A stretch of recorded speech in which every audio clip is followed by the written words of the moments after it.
Yeah. So Thursday, we're doing our second screening of For Evan's Sake, and pretty much right after, like when that clock strikes 12, Black Panther's going coming out, and it's crazy to look up and like Ryan Coogler directed that.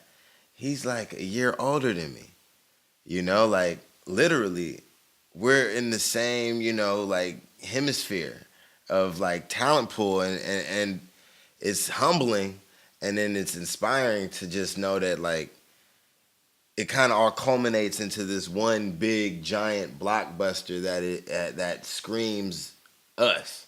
And I've never seen nothing like that ever before in my life, and I just can't. I'm not even a part of it, but I just feel like being alive in this time makes you a part of this movement, and I can't wait to see Black Panther because of it. It's really like it feels like the '90s rap scene before like the film people.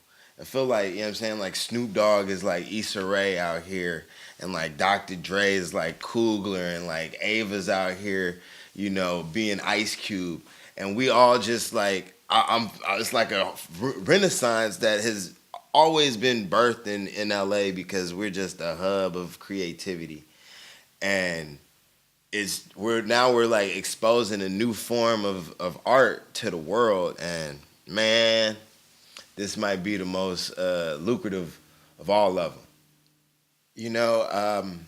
We finally are coming to a point where we have to stop looking outside and to others to really like help us, and we have to like look to each other. And we've kind of had a mentality where we were kind of out for self, but not realizing that there was strength in numbers. And we always said, yeah, strength in numbers, we got to link and build.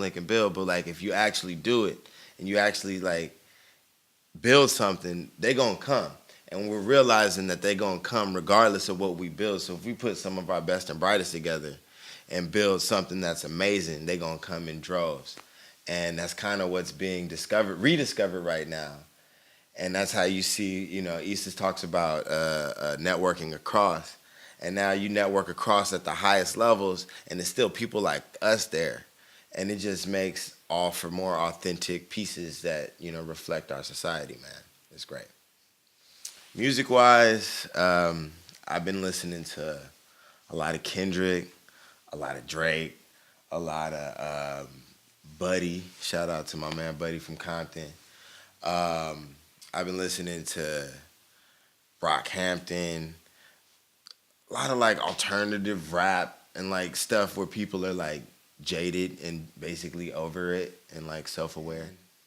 So I reached out to Miss Wendy Raquel. I call her Miss Wendy, and sent her the script, just like fingers crossed, like could you, and I didn't hear from her for about a week, and then she hit me back saying that it was smart, it was that, it was da da da. Sure, I'd be down to play. I was like, what? For real?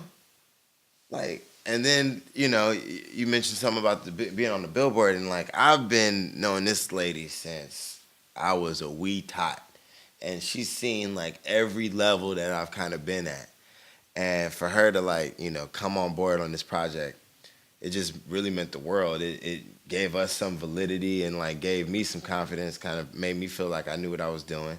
And it gave our production a whole lot of, quality because she brought, her world talents to our humble project, and we turned out something pretty special. So I can't even thank you enough, Miss Wendy.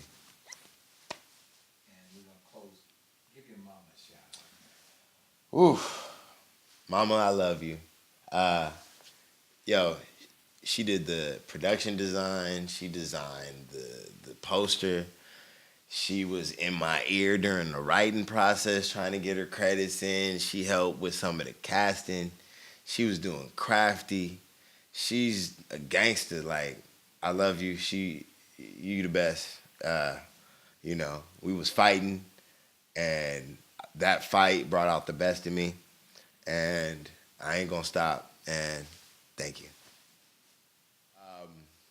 See, Thursday, February 15th, 9 o'clock, having a screening of our show For Evan's Sake, starring me, Evan.